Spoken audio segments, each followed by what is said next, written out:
Morgan and Danielle have got to fucking go. Okay? Gotta go. Gotta go. They got to go.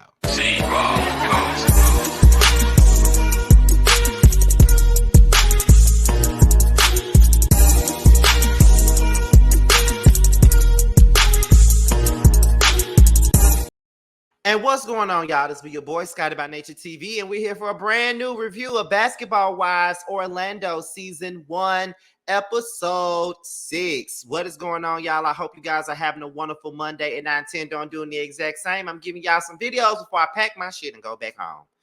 I do not want to go back home, but I am. Okay, I had me a lovely time here in Atlanta for the last 5 days, and I gotta go back to misery. But anyway, before we get up out, before we not before we get up before we get up out of here, but before we start this video, let's go ahead and get into the things that we got coming up. Now on Wednesday, which is tomorrow, make sure you guys tune into the Chasing panel that stars myself, Jamar, Terrence, Tramiel, Carl, and Jeremy as we sit down and talk about this latest episode of Chasing Atlanta. We go live every Wednesday after the show, so make sure you guys tune in. And then on Saturday, make sure you tune in. We'll be back live for Love and Marriage Huntsville, and as usual, we go live after. Now, with that being said, let's go ahead and get into what Basketball Wives Orlando was given. Now, we open this thing up in Minnesota. That's where Mackenzie is with Rashad, you know, her and Danielle's man, Rashad. They're doing a little bit of, I guess he owned a farm or something like that. And she's out here riding horses or feeding chickens. I forgot whatever the hell she was doing. But they're just out there having some quality country ass time in Minnesota. You know, she flies back and forth every weekend to go see him. They hang out, they have a good time, they eat dinner, they do whatever. So she's just glad to be in a good space and in a great loving relationship with Mr. Rashad, right? Okay. So then we get into Nikki, messy Nikki, because she's very messy and a flip flopper and a fake and a phony and a fraud and everything that's plastic. Okay, she is playing with the wigs. She says she's in the hair industry in Orlando. Okay, girl. The last time we heard you was Forrest's girlfriend, you know, screaming and yelling every 10 minutes, trying to fight every girl that was trying to talk to Ford when you probably should have been trying to fight every man. But that's another story. But however, girl, she's in the building and she's inviting all of the girls to her slumber party. And she's saying that she don't want no drama, she don't want no bullshit, she don't want none of that at her slumber party. When she is the one that starts all the bullshit and keeps shit going, but she don't want no bullshit at her slumber party. Okay, girl. Anyway, so yeah, she's inviting everybody, sending all these invitations out and stuff like that. She claims that she just want to have a good time, but with all these girls being in the same room, girl, it's not gonna be that way. So then we get into Miss Morgan, Miss Bully-fied Morgan, and her mama Corita. Okay, I think that's how you pronounce her name. She's with her kids. Her mama is there with her, helping out as usual. And then she sits down with her mama on the couch and they're talking, right? So she's saying, well, you know, I've been getting into it with just about everyone, everything, just everybody, okay? And so she was like, you getting into it with your so-called associates at this point? Like, that's what's going on? And she's like, yeah, that's what's going on. Like, I've been getting into it with them. And it's I've been handling things the way that I probably normally wouldn't handle it and stuff like that, just due to the fact that due to what's going on between me and Mr. Eric. So then she starts saying that she blames herself for the situation that her children are in. You know, they don't get to see their father. There's always drama with their father all the time. And he don't like her, and she definitely don't like him. So that makes the situation kind of difficult to deal with at this point. And so you know, she even went into talking about the situation with her mom and how she blamed her mother for her father abandoning her. You know, because at the end of the day, when she was growing up, her mother had her at a young age, and her dad had a family that her mama didn't know about. So she would always say that she could not make Morgan's father be a dad, and that is very true. You cannot force no man to be a father. They have to want to be that. They know that they know they got children out there. They know they got kids out there. They know what they need to do, but they choose not to do what they need to do. And that's just what it is. So that's how I feel about it. Like, girl, you didn't do anything wrong. You know, at the end of the day, when it comes down to her mama only did what she could do, and she only did what she knew how to do. And that's the only thing that she could do.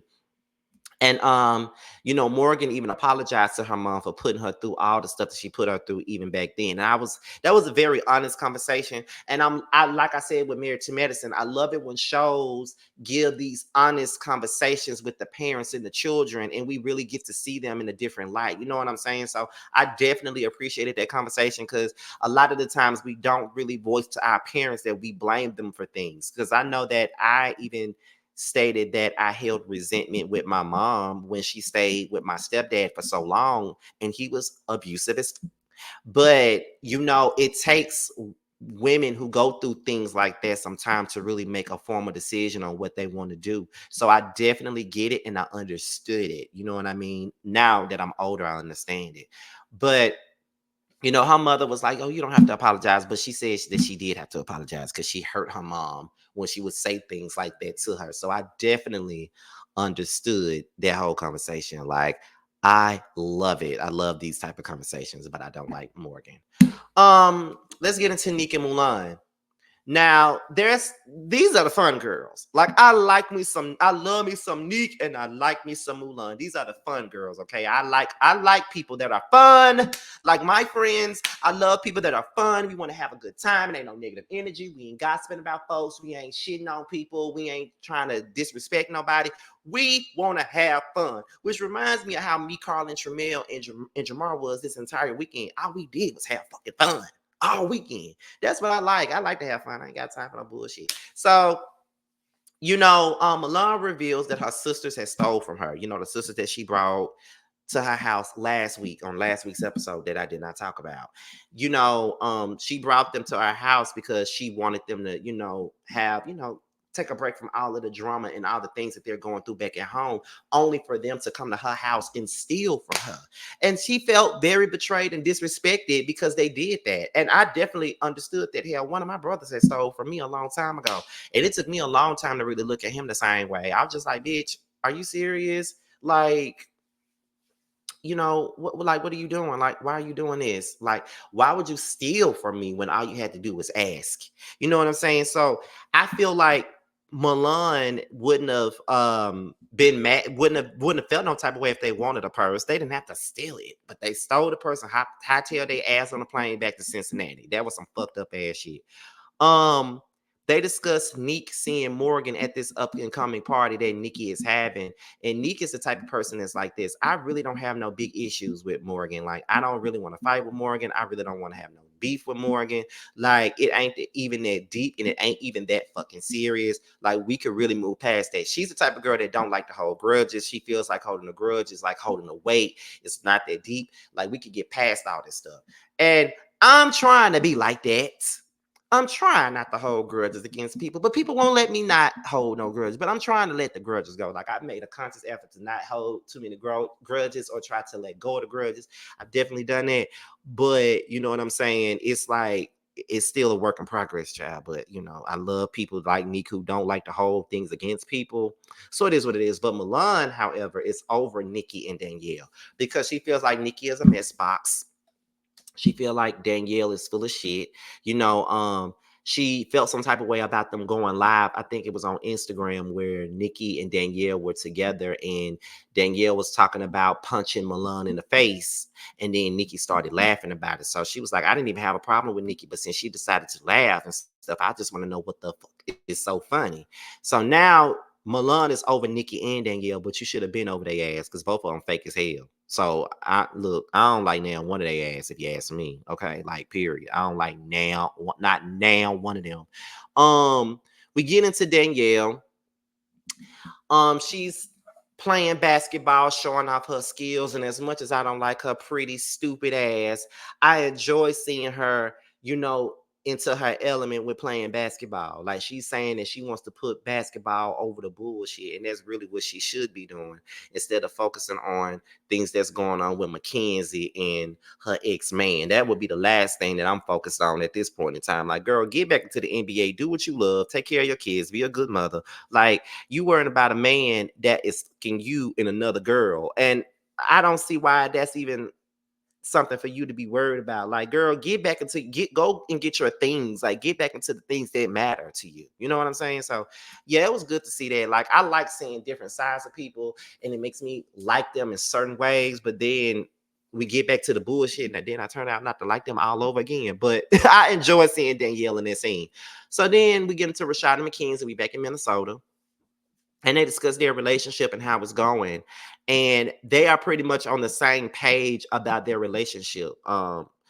Mackenzie said she wants a long-term relationship with Rashad. She can see herself having a long-term relationship with him. She's going to do whatever she can to make sure she gets that long-term relationship with Rashad. Now, Rashad said something about, if I had a side piece, I would just tell you that. Like, and it would be up to you on how you want to deal with the fact that I got a side piece. And then when he said that, I was looking like, you really gonna tell her that if you got a, I guess you could respect a person for saying, if I had a side piece, I'd tell you. And it would be on you to figure out how you want to deal with me having a side piece. So then she decided to take out the time to take a dig at Danielle. But I don't know why you taking a dig at her dumb ass for, because you sound just as dumb by sitting at that table. The nigga basically telling you if he want a side piece, he gonna have one, and he gonna tell you that he gonna have one. And he ain't gonna stop with the girl or nothing like that. You just ain't gonna have to deal with it. Either you deal with it or you don't. So that ain't no flex. Why you taking jabs at this girl? Granted, you got a right to. She has been coming for you. But as far as you taking jabs after he just said that if he have a side chick, he'll let you know. Girl, please, that ain't no flex. You should be on your P's and Q's at this point. You should know that at some point he gonna find somebody else that he gonna be fucking on when he not around you. You should know that now. So you trying to take a shot at Danielle, ain't the shot ain't shotting at all. It's not shotting, girl. So you might as well stop it while you ahead. Let's see what else is going on. He said he doesn't care about the outside noise like Mackenzie do. And Mackenzie said, well, if you don't care about the outside noise, then I don't care about the outside noise either. And that's just it. So, we can move on. So next thing we get into Neek and Mulan again.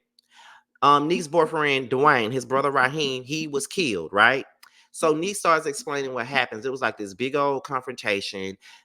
It was a girl, it was actually a female that actually shot Dwayne's brother Raheem, and he was threatening to shoot Dwayne, and Neek was getting pissed off, and she was ready to. She had said that if she do anything to her man, she was gonna whoop her ass.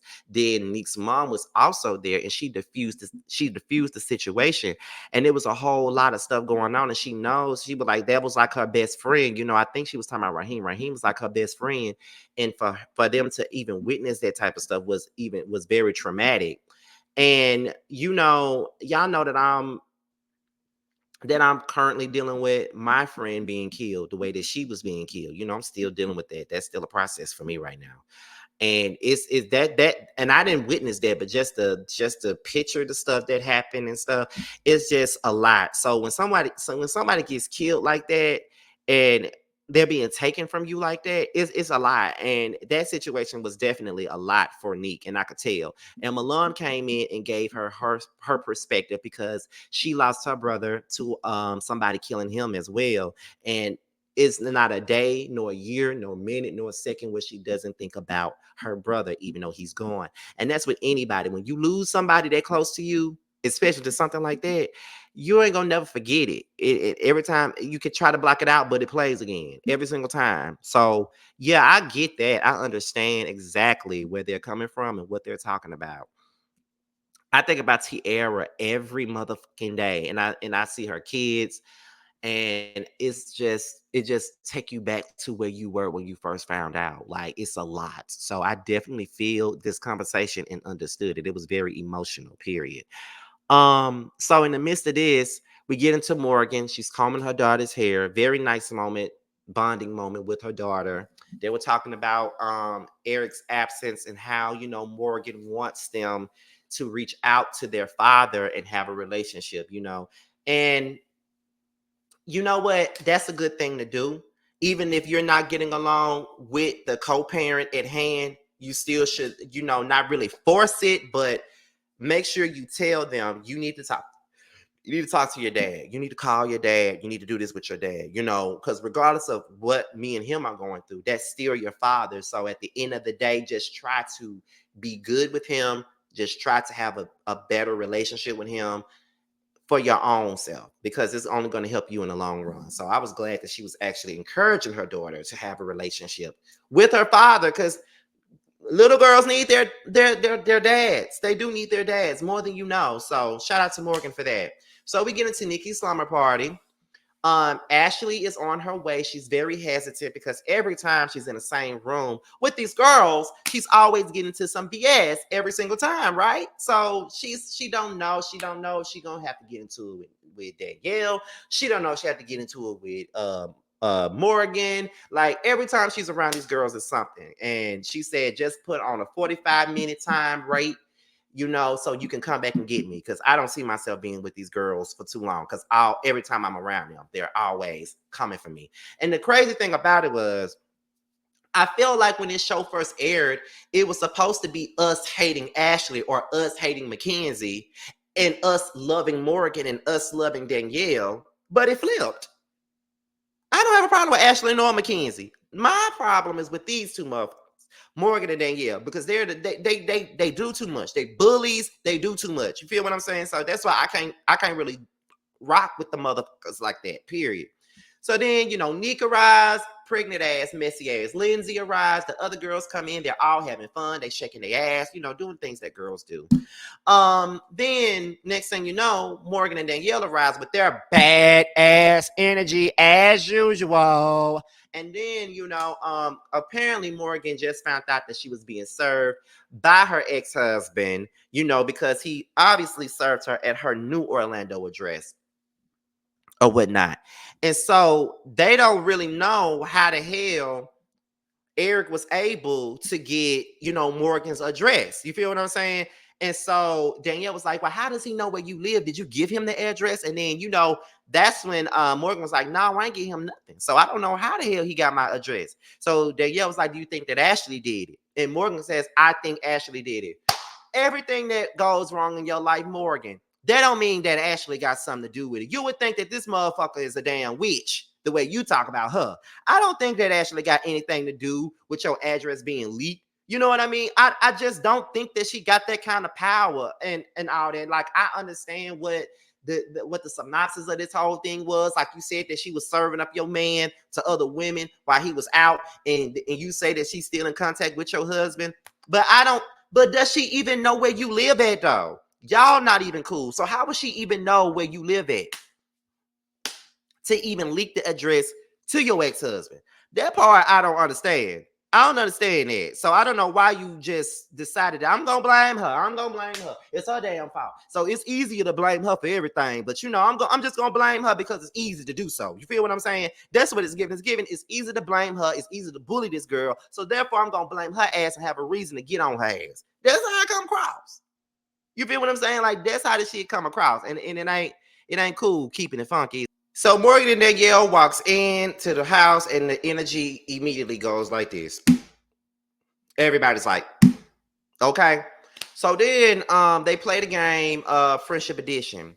I think it was I think the question was, what are the things that people would be surprised about? Somebody said that Danielle is educated. People would be surprised about. There was another question where Danielle answered and said, yes, I'm coexisting with Mackenzie, even though there's a situation with Rashad.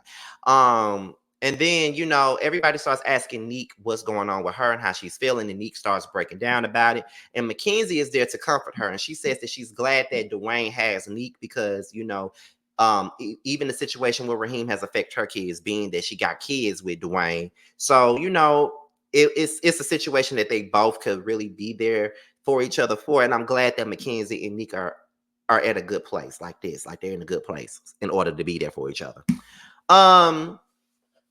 Morgan asks Ashley, did she ever, Ashley denies ever sending women around Eric. She denies it. Morgan says it's a lie. Morgan asked Ashley if she gave her address to Eric. Morgan said that she did not. Ashley said she did not. Then Morgan threatens to kill Ashley. And then she's like, standing up, putting her finger all up in Ashley's face, and Ashley sitting there cool as a cucumber, like unbothered. And I think that's what pisses Morgan off about her, is that she really be unbothered about her and her bullshit, cause she do. And then she putting her finger all up in her face. Security guard pulling her back. They trying to bring her outside. Morgan says she ain't going outside. Like, girl, they not gonna let you get to her, so let it go. You know, feel what I'm saying? Mulan addresses Danielle about the situation, and they're about to fight. Security guards getting involved in that, and then Ashley calls the police on Morgan because Morgan threatened to kill her. And that was basically the basis of this episode of Basketball Wives Orlando. This episode was pretty good, I will say that. But y'all, your boy's about to get up out of here. This is the last video I'm doing here in Atlanta, because once I get done with this, I got to go in there, get my shit together, take a shower, get myself ready to go, because I'm going down to a friend's house after this, because Jamar's mom is coming, and I'm going to stay here for a little bit till she get here, but then when she get here, I'm going to be gone, and then I'm going to head on back home, y'all. So probably when I get home, I might do a live or something. I'm not really sure yet. But I will talk to you guys later. But before we go, we got to pay a little bit of bills. Make sure you guys support Tremel. He has a brand new song out called Long Days, and it's available everywhere. Make sure you guys purchase it and stream it, because it's a great song. Bando has a brand new song out called Bando's Dream. It's now available on Spotify, Apple Music, as well as YouTube. With that being said, you guys, your boys up out here. Be sure to like, rate, comment, subscribe, share this video, and also click on the notification bell so you can be notified whenever a video drops. And if you want to follow me on any form of social media, my Twitter, my Instagram, and my TikTok will be down below. With that being said, you guys, your boys up out of here. And until my next video, I will talk to you guys a little bit later. Bye, y'all.